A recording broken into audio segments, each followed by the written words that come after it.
Bonsoir à tous, j'espère que vous allez bien. Bon, comme promis, je fais les vidéos le soir, comme ça, c'est bien pour vous. Bon, demain, journée très chargée. Attention, aujourd'hui, clôture mensuelle. Et demain, ça commence le mois en pleine puissance. Donc, PMI manufacturé, OK, c'est à ce moment-là qu'on va essayer de casser cette zone de range, OK, qui s'attient depuis de quelques jours, depuis de 12 février, au fait, tous les mois de février dans cette range, sur le DAX. En plus, nous avons deux grosses annonces ensemble, les évolutions des chômeurs, OK, c'est comme la partie des États-Unis aussi, c'est un peu pareil, l'évolution des chômeurs. Bon, les 12 annonces plus importantes de la journée pour ceux-là qui traitent le DAX, pour ceux-là qui traitent la zone euro. On passe tout ça. Après, on a l'IPC d'Allemagne. Mais par contre, l'IPC, à ce moment-là, ça ne fait pas trop bouger le marché. Je ne sais pas si vous remarquez. Le IPC qui est en Amérique, ça n'a pas trop bougé le marché. Mais il faut faire attention quand même. Et après, on passe, OK, pour le PMI manufacturier, OK, la partie américaine et les stocks de pétrole brut classiques de toutes les semaines que nous avons. Donc, ça fait pousser encore le marché vers le bas parce que les stocks de pétrole impactent directement sur l'inflation. Donc, rendez-vous 16h et 16h30. 16h pour le PMI et 16h30 pour le stock de pétrole brut. C'est le principal, les annonces. OK? Mais par contre, ça va bouger un petit peu aussi déjà à 15h45. Donc, c'est le moment d'ouverture des marchés et tout pour les Américains. Donc, restez un petit peu en écart. Restez que ça parte dans le bon sens et après, on rentre dans les flux et on fait notre trade. Je passe directement sur TradingView et cette fois, je commence par le DAX.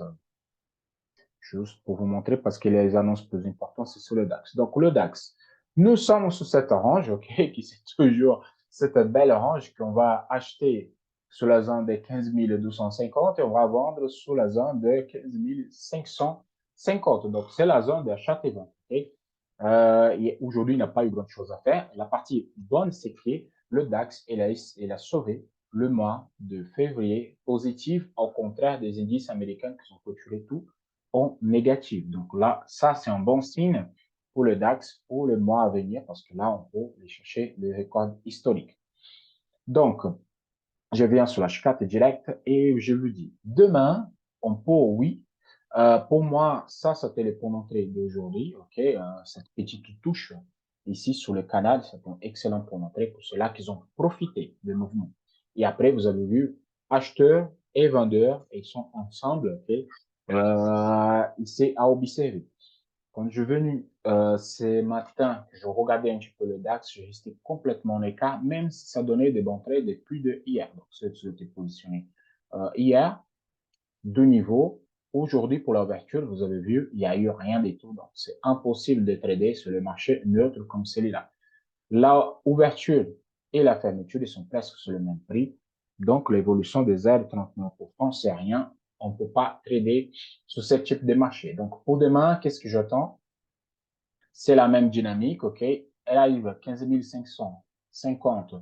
Je cherche plutôt des ventes, OK? Par contre, s'il vient toucher encore la borne inférieure ici, je peux tenter un buy, OK? Je peux tenter un buy. Mais pour l'instant, le DAX, il n'est pas trop intéressant à ce moment pour trader. Il faut attendre l'annonce. Il faut vraiment attendre, OK? Il faut vraiment attendre la casse supérieure de 61. Si l'annonce elle est très positive, on a la casse 61, on peut faire un petit achat jusqu'à 15 550, mais à partir de là, il faut faire attention.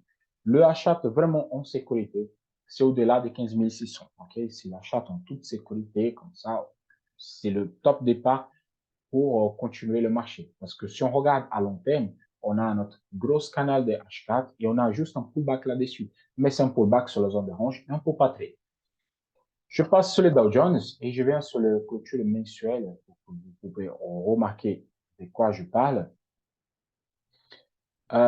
Donc, la clôture mensuelle, elle est négative. Par contre, elle est négative un peu en danger. Pourquoi? C'est un négatif qui casse nos supports. En fait, c'est une grosse zone de support mensuel qui perce vers le bas. Okay?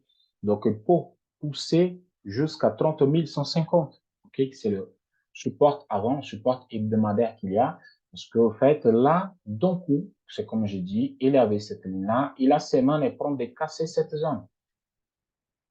On peut décasser cette zone. Et là, on commence à avoir déjà envisagé que des ventes à cause de casse de cette espèce de triangle drapeau. Je ne sais pas comment vous voulez parler. Et vous prenez le taille, vous mesurez, et ça donne à 32 000, à 31 100 l'objectif théorique.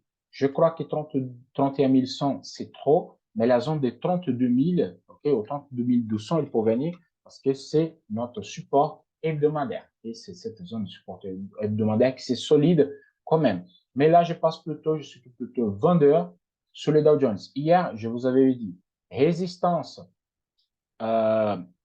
marteau inversé sur la résistance. On attend de la clôture d'aujourd'hui pour dire la clôture d'aujourd'hui négative. OK, donc ça valide maintenant. On peut avoir ici, OK, des trois corbeaux qui vont enchaîner. 1, 2, 3 chandeliers négatifs et on peut venir chercher la zone de 32, 200, 32, 150, ça dépend. Et ça fait quoi, cette trade line ici. Donc vraiment, le flux est baissière. Je garde mon billet baissière pour le Dow Jones. Je veux juste voir si je en signale vendeur sur le Dow Jones, sur le robot. Non, j'ai un signal de buy, pareil comme Nasdaq, de buy et de vente. J'ai un signal de buy, donc mal donné. Hop. Il faut suivre le prix. Épaule, non, c'est pas une épaule, c'est épaule, mais casse le dernier plus bas de la semaine dernière. Donc là, vraiment, c'est le bon moment pour vendre, pour atteindre des niveaux plus bas. OK? Soyez attentifs, ok? Soyez attentifs avec le marché à ce moment-là. Il faut envisager qu'il y ait des ventes sur le Dow Jones à long terme. Je passe sur le Nasdaq. Le Nasdaq aujourd'hui, c'était la guerre vraiment pour essayer de sauver le mois à niveau de 12 000 points, le mois positif, mais il n'arrive pas. Donc là, il nous reste 2 minutes pour la fermeture. Je ne crois pas que 2 minutes va remonter tout ça. Donc, je considère une clôture négative pour le Nasdaq, en plus en chandelier d'indécision.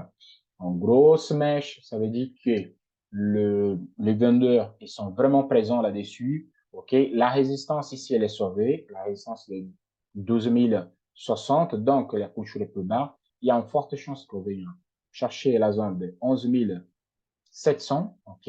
Et pourquoi pas un petit coup supérieur jusqu'à 11 500.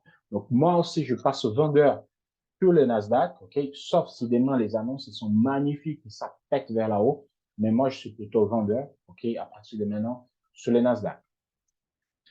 Surtout que maintenant, la semaine, elle commence à retourner une espèce de marteau inversé, zone de résistance, marteau inversé. On va attendre la semaine prochaine. Si c'est négatif, ça va continuer, OK? Mais vraiment, ce qui tient encore, c'est juste, on a un double creux avec la ligne de coup exactement sur la clôture, OK, à 11 980. Et là, il tient le don encore. Il tient cette zone, OK, qui s'était touché là-dessus, clôture exactement. Et là, ça tient encore, mais c'est encore mardi. Demain, c'est mercredi, on a beaucoup de choses à faire encore. On a notre objectif théorique, il a été proche ici. Je ne sais pas si cette semaine elle peut arriver, mais moi, comme je suis vendeur, OK, j'attends cet objectif théorique et pourquoi pas la zone de buy. Maintenant, c'est à 11 700. Et 11 700 environ, je peux tenter un buy. Là, maintenant, faire un buy ici, c'est un peu compliqué. J'ai fait aujourd'hui, ça s'est bien passé, mais là, maintenant, c'est un peu compliqué de rentrer en buy, OK? Et moi, je passe aussi au vendeur sur un petit repli. Donc là, c'est que des ventes maintenant jusqu'à le 30% de bear market. Je viens sur l'H4 pour donner plus de détails. On a venu proche sur notre canal. J'attendais cette 100%-là, cette touche, mais elle n'a pas arrivé. Bon, malheureusement, elle n'a pas arrivé. Mais maintenant, je fais un buy. Pourquoi? À ce niveau-là. Et ce niveau-là, ça peut donner demain, mercredi. Okay? Donc, mercredi, pour travailler, pour venir tester, hop, et après, je rentre au buy. Ma position de jour, ok, ma position de jour, c'était hyper simple.